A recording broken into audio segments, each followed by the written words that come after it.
Wait a minute. Have you heard the strange tales of the Whistler?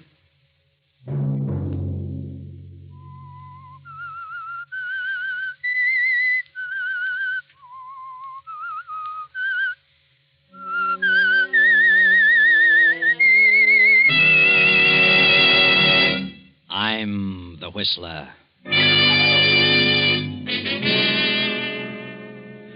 I've come to the end of my rope. I've tried my best for 20 years to please Agatha. I gave up my painting and tried business after business and failed in every venture. Now, I can't go on any longer. I'm through.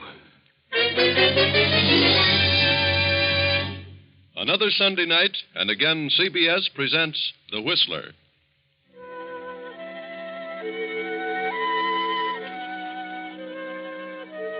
I, the Whistler, know many things, for I walk by night.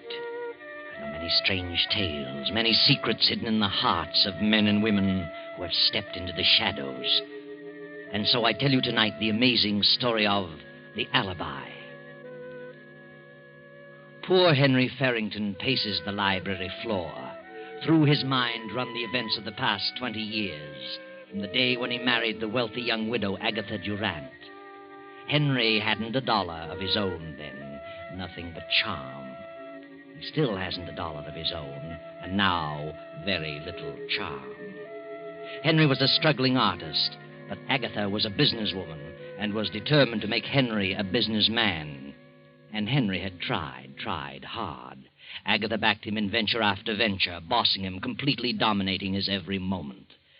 But Henry experienced nothing but failure, and gradually Agatha's love turned to disgust. And now, 20 years later, his artistic talent long since vanished, he realizes what a wreck Agatha has made of him. What are you doing in here, Henry? Morning, Agatha. I said, what are you doing? Why, I'm just thinking. That's what I thought. What are you doing with the lights on in the daytime? Why, it's cloudy this morning. Bit dull in here. You don't need lights to think. Turn them out. Yes, Agatha. Are you going to do nothing but mope around again today? What do you want me to do? Do you know what day this is? Why, no. What day is it? Perhaps I've forgotten. You'd forget your head if it weren't tied on. It's the 1st of the month. You go into town and collect the rent on the store buildings. Very well, Agatha. Shall I deposit it in the bank? No. Bring it back here. And hang on to it. You lost it last time. Or so you said. I did lose it. You need a nursemaid to follow your every move. You've done a pretty good job of it. Did you order the garden hose yesterday? No, I forgot it. I had a lot on my mind. Yeah. What's bothering you now? Well, I've got a chance to get in on a pretty good deal. I need some money. What kind of a deal? Well, it's an oil lease deal. Who with?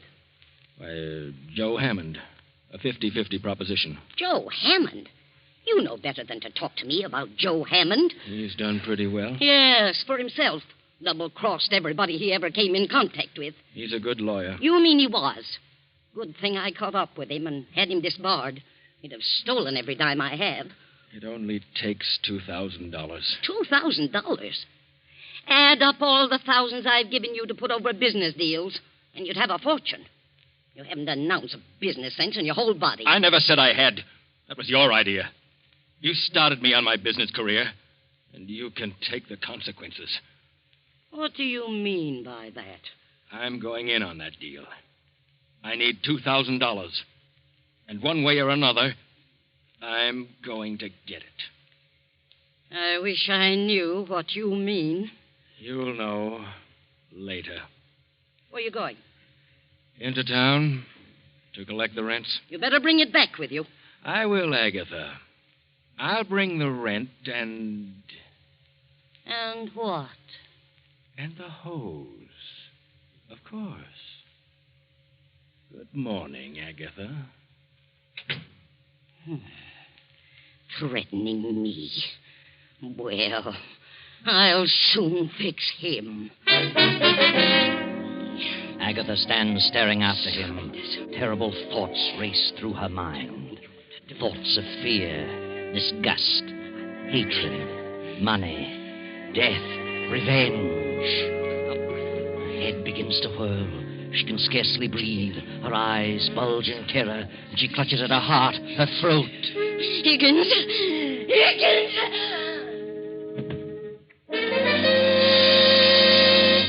Higgins, the butler, rushes in, realizes at once that Agatha has had another of her heart attacks, carries her to the Davenport, gives her a dose of her stimulant, and calls Dr. Johnson. I heard her call to me, but she was unconscious when I reached her, Dr. Johnson. I gave her some of her heart medicine. And I don't remember her having one of these attacks for several months, Higgins. She's had one a week for the last 4 or 5 weeks, Doctor. Oh, dear. Well, she'll pull out of it in a few minutes. Her heart's in a terrible condition. She's been under some extreme emotional strain. Oh, yes. She's coming round now. Ah, morning, Agatha. Oh, what are you doing here? Well, you haven't been eating enough apples.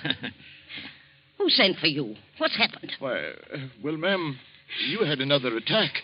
I called Dr. Johnson. Attack? Nonsense. No, it isn't nonsense, Agatha. You've had one of the worst attacks you've ever had. No.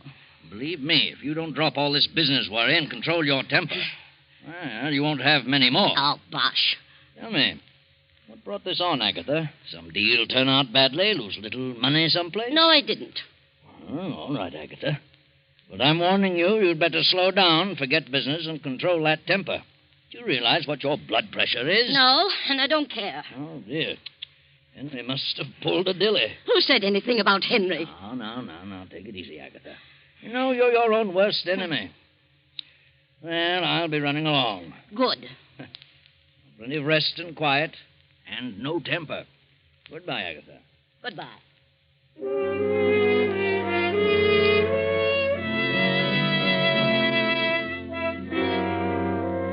Poor Henry walks around town for a half hour and finally gets up sufficient courage to see Joe Hammond, the ex-lawyer. Well, Henry, have you got the 2,000? Well, no, that is not exactly, Joe. When will you have it?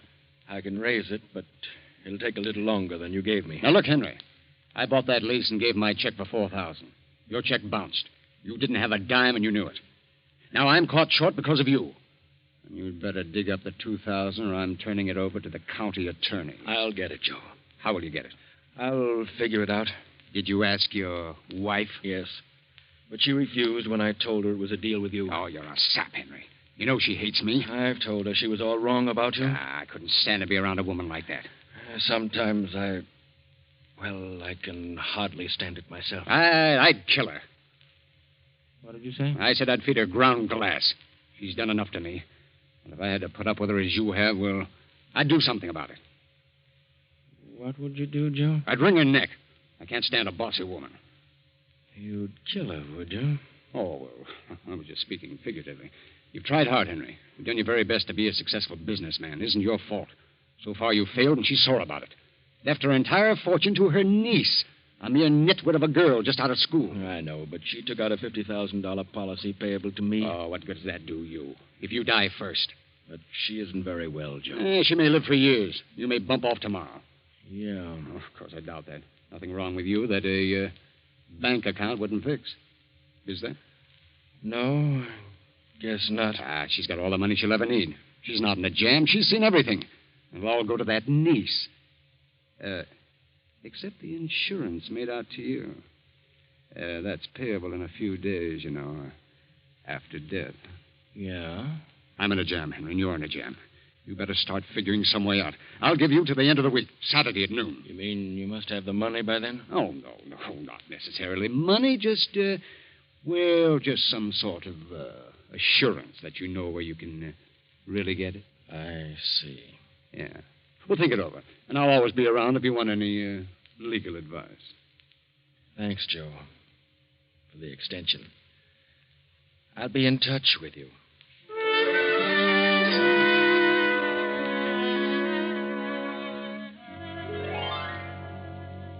Agatha is in her room now, sleeping.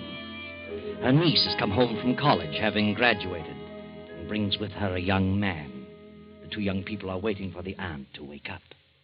Believe me, Janet, this is certainly a swell place. I had no idea it was like this. I thought you'd like it, Grant. I've never lived in a house with more than 6 rooms. This place must have at least 15. More than that, darling. Mm-hmm. Your Aunt Agatha certainly must have a lot of money to be able to keep a place like this. She has. She has more than she knows what to do with. What'd the butler say happened to her? Oh, she had another attack.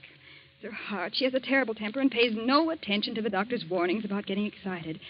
According to Higgins, the doctor said he doubted if she could stand another like the one today. Must be in pretty bad shape. Do you think she'll like me, Janet? Why shouldn't she? I do. Oh, I warn you, she's a sour face and grouchy. But don't let her upset you. She'll get used to you. I love you very much, Grant. That's all that really matters. I love you, Janet. More than anything in the world. Your aunt will see you now, Miss Janet. Thanks. Come along, Grant. All right. You wait outside the door. I want to talk to her first. I'll try to get her in a good humor. Boy, this is a tense moment. I feel like I'm going before a judge. Hello, Aunt Agatha. How do you feel? I feel all right. How long have you been here? Oh, about half an hour. Sorry to hear you had another attack today.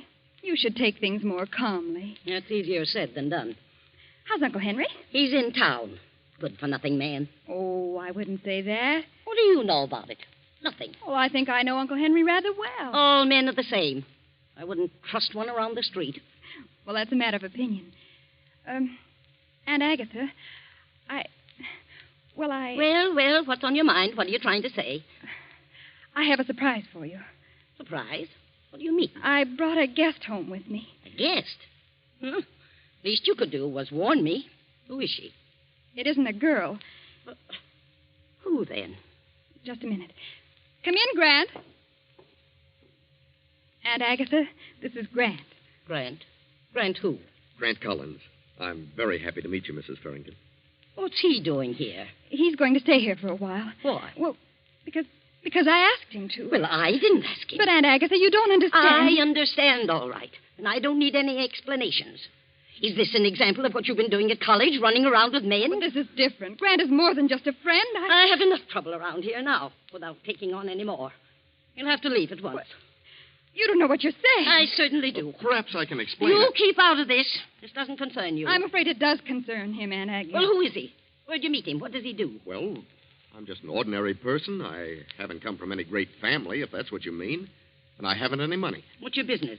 Well, I haven't any regular line. I've done a lot of things. But I'll hit on something. Another one. Just like Henry. You ought to have more sense than that, Janet. But I love Grant. Nonsense. And I love Janet. Young man, you better leave this house before I lose my temper.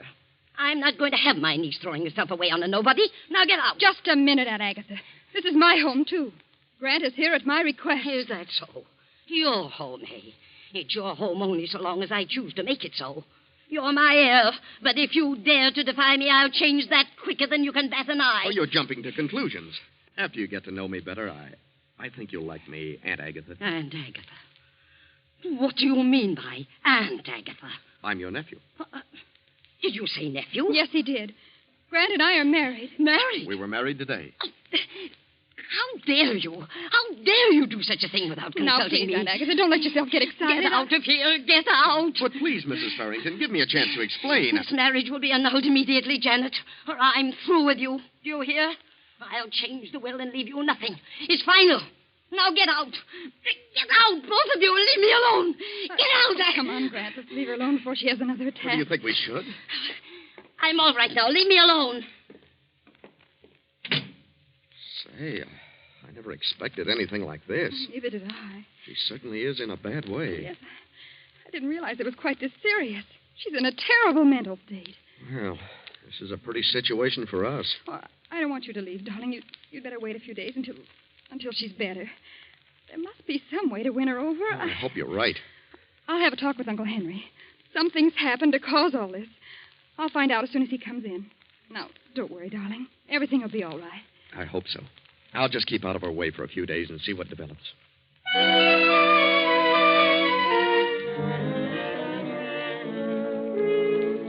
Now, long after dinner, Uncle Henry sits alone in the library, deeply lost in thought. On the desk before him is a small calibered revolver.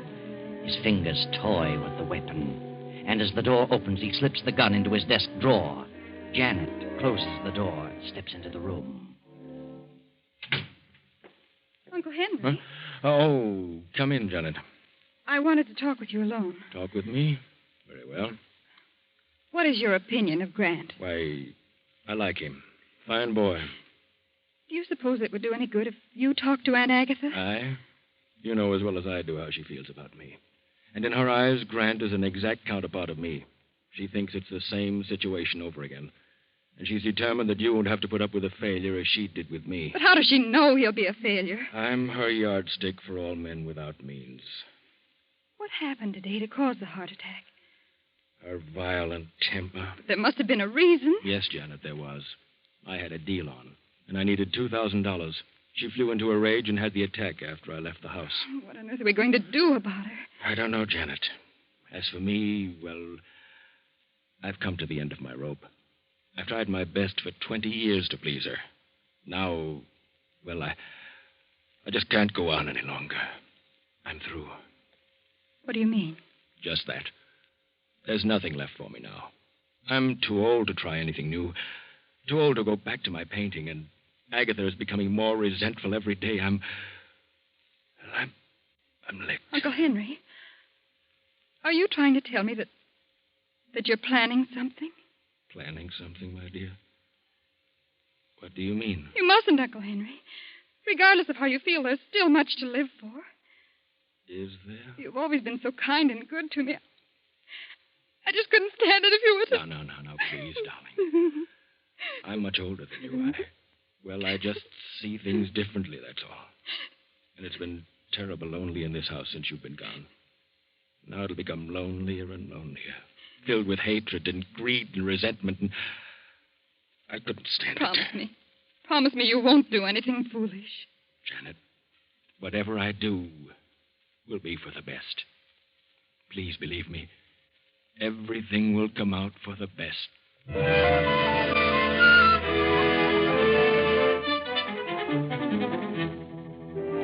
Around 12 o'clock that night, Janet, Grant, and Henry go to their rooms. The big house settles down to sleep. Then, 2 hours after midnight, Agatha stirs uneasily in her bed. An eerie figure in white stands beside her. She opens her eyes. What? Who's there?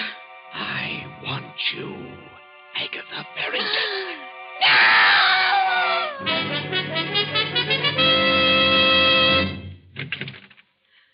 Aunt Agatha! Good heavens. Grant, Uncle Henry, hurry! What's happened? I heard a scream. Janet, what was it? There's a medicine. Give her a dose. I'll rub her wrists. Oh, she's as cold as ice. What on earth could have happened? A nightmare? She's had quite a shock. Well, her pulse is fairly strong. She's coming to. Oh. What happened? Well, you screamed. You had fainted when we got here. Yes. There was someone in this room. I saw it. Saw what? I don't know what it was. It was a figure in white. Auntie, you must have had a nightmare. Maybe so. It could have been a nightmare, but it seemed so real. Look. The window to the balcony is open. Did you open it, Aunt Agatha? No, I never keep it open. Look outside, Grant. You mean it might have been a burglar? My diamonds. It could have been a burglar. And your scream frightened him away. Look in the box in the drawer. I did. They're all here. Not a sign of anyone outside.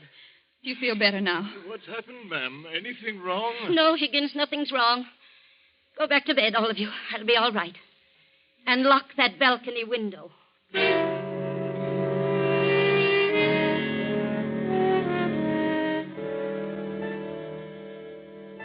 Now it is the next night. Uncle Henry is sitting alone at the desk in the library, lost again in a deep study. Grant and Janet are in the living room. You really think it might have been a prowler last night, Grant? Well, I don't know. The window was open. It could have been. I'm inclined to think it was nothing more than a nightmare. She's been so upset lately. Well, if it was a burglary, he didn't get anything. Well, that's true. And he might try it again. If he does, he's liable to get a good scare. What do you mean? This. Grant, where did you get that revolver? Out of my Oh, trunk. please, Grant, I don't like guns. Let them take what they want. If you start shooting, they're liable to shoot back. Besides, jewels can be replaced. Now, don't worry, darling. I couldn't shoot anyone if I tried. Anyway, there are no bullets in it. Then what good is it? Well, it's a little .32 I use in school for a starting gun. It has nothing but blanks in it. Yeah, see? It won't hurt anyone, but it'll give them a good scare. Well, blanks or no blanks, I don't like guns around. Now, don't worry, darling. Oh, good heavens, it's 7:30. I'd better get dressed or we'll be late for the Morrison's party. Oh, yeah, you better hurry. I'm all ready. I want to see about the car. Oh, Higgins. Yes, sir. Come in, sir. I was just having a little coffee and a bite to eat. Would you care for anything, sir? No, thanks. Did Rollins check my tires and gas? I did, sir. Rollins and the others are all off tonight. I put your car in front. Oh, thanks. Excuse me, sir. The Farrington residence? Yes? Oh, yes, Mr. Hammond. He's dozing in the library. I'll get him. What? Oh, I see. Yes, I'll tell him. Goodbye. Joe Hammond wants Mr. Farrington to come over to his place this evening. I'll tell him. Excuse me, sir. Anything else I can do for you? Oh, no. I'll be running along in a few minutes. By the way, since Mr. Farrington's going out, you'd better look in on Mrs. Farrington once in a while. Oh, I will, sir.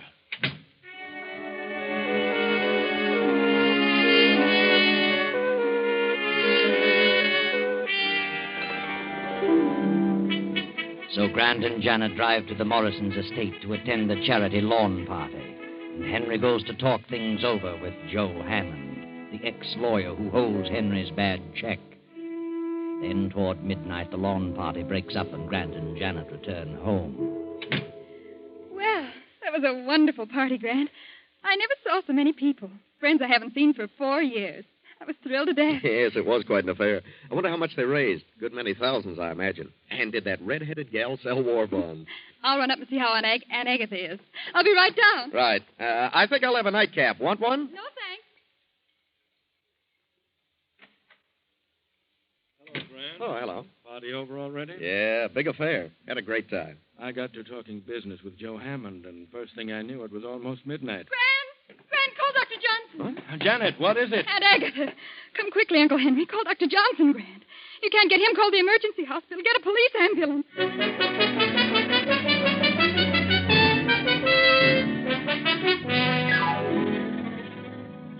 I'm still trying to get Dr. Johnson, Janet.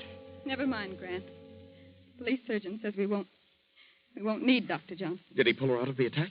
No. He couldn't do a thing for her. She was dead when they got here. Good heavens. Well, she must have had a severe attack. Well, you see, Grant, Just a minute, folks. I'd like to ask a few questions, and I'd prefer that you didn't carry on any conversation with each other. No conversation. Well, what's he mean, Janet? Never mind. I'll get around to that. Take all their fingerprints, Davis, while I'm talking. Yeah, Captain. Yep. I demand an explanation. What do you mean, fingerprints? How long have you known Janet Farrington? Oh, about 6 weeks. Where did you meet her? At a dance, a party. Did you know all about her? Who she was, her family? Certainly. What do you know about him? why, I just knew I loved him, and that was enough. I take it your financial condition is not so good, Grant. Well, no, I haven't any money, but what's that to do with it? Did Agatha Farrington object to your marriage? Yes, she did. She threatened to change her will unless we had the marriage annulled, but Did you care whether that happened, Grant? Well, certainly. I didn't want Janet to lose her inheritance. What are you getting at? Grant had nothing to do with it, I tell you. I know what you're inferring, and it's ridiculous. Grant didn't marry me for my money. What's this about prowlers around the house? Well, we aren't sure there were prowlers.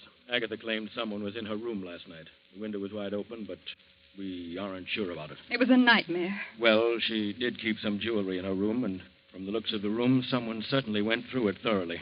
Who knew about where she kept the jewelry? Why, all three of us knew. And Higgins, the butler, knew about it. Where's Higgins? Why, I never thought of that. Probably in his room. I'll look. Higgins! He's unconscious! Yeah. He's been blackjacked. Higgins! Mr. Farrington, what's wrong? Who slugged you? Slugged me? Why, I've been asleep. That's what you think. Feel the bump on your head. Good heavens. Did you hear any shots tonight? Shots? No, I was in my room. I must have dozed off in the chair. Then it must have been a burglar. What goes on here? Anyone would think you were trying to cook up a murder. No, Grant. The murder's already been done. What? Yes. Mrs. Farrington was shot in the chest. Twice. Shot? But that's not possible. Shot? Here you are, Captain. We found this gun in the young fellow's room. It's been fired twice. Well, this is silly. That's a starting gun. Nothing but blanks in it. Who fired it? What? I haven't the slightest idea. All right, Davis. Take the gun and the bullets from Mrs. Farrington's body and have ballistics check on them.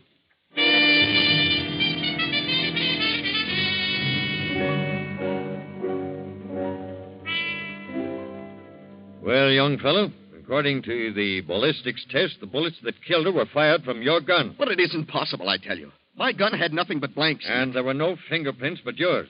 I'm afraid you're stuck with this deal. No, please listen. I couldn't have done it. You had a motive, a gun, and an opportunity. And furthermore, you left that party for a half hour tonight. We checked on it. We have a witness who saw you leave. All right, what if I did? My gun has blanks in it. Oh, please believe me. I couldn't bring myself to do such a thing. I couldn't. You killed Mrs. Farrington, and you might as well admit it. I didn't. I didn't shoot her. I swear I never touched her. I can't stand by and see an innocent person suffer for this. The boy didn't do it. I did it. I had a better reason. I planned it. I'd have enough of Agatha, and I was caught in a jam. I did it to get the insurance she left me. I was desperate. I came back and slugged Higgins while he was asleep, shot Agatha, and left the house. I don't believe you. You're trying to cover up for him, but it won't hold water. We've got him dead to rights. But I couldn't have killed her. I only wanted to scare her. What? Go ahead. Nothing. Then you did come back here. Spill it.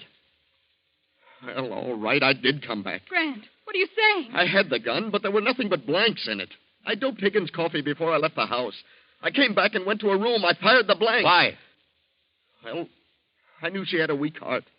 I figured the shock would bring on her death. I was the figure in her bedroom. I couldn't see Janet lose her fortune, but I didn't want to give her up. Grant, how could you? I can't believe it. I tell you, I came back and shot her. If he fired blanks, then I must have fired the bullets that actually killed her. Look at his gun. Real bullets in it. What? Why, they are bullets. Where's your gun, Farrington? Here. Open it. Great Scott. Why, they're blanks. That settles it. Come on, young fella. We've had enough talk about this. The evidence is all against you. Yes, Grant. The evidence is all against you. And nothing can save you now. Try as he might, Henry can never convince anyone that he planned to kill Agatha. Although it is true he did come back and fire at her, just as you did, Grant. But it was definitely you and your gun that fired the fatal bullets. Of course, I know what you're wondering. How did the real bullets get in your revolver? You know, don't you, Janet? Tell us what happened. I saw Uncle Henry put a revolver in his desk as I stepped into the library that night. I was afraid he was going to kill himself. When Grant showed me his gun with the blanks, I switched the shells in their guns to keep Uncle from committing suicide. You see, I never dreamed that Grant had a plan afoot to cause my aunt's death by mental murder. There you are. Another tale of greed and revenge and hatred, all unraveled as neatly as you please.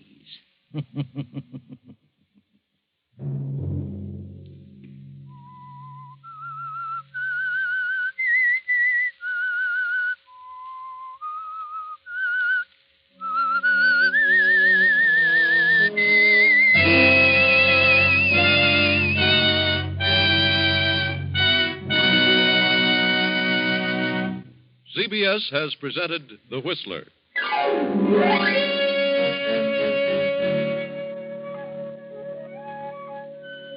Original music for this production was composed and conducted by Wilbur Hatch. The Whistler is written and directed by J. Donald Wilson and comes to you from Columbia Square in Hollywood. Next Sunday, same time, I, the Whistler, will return to tell you another unusual tale. Good night.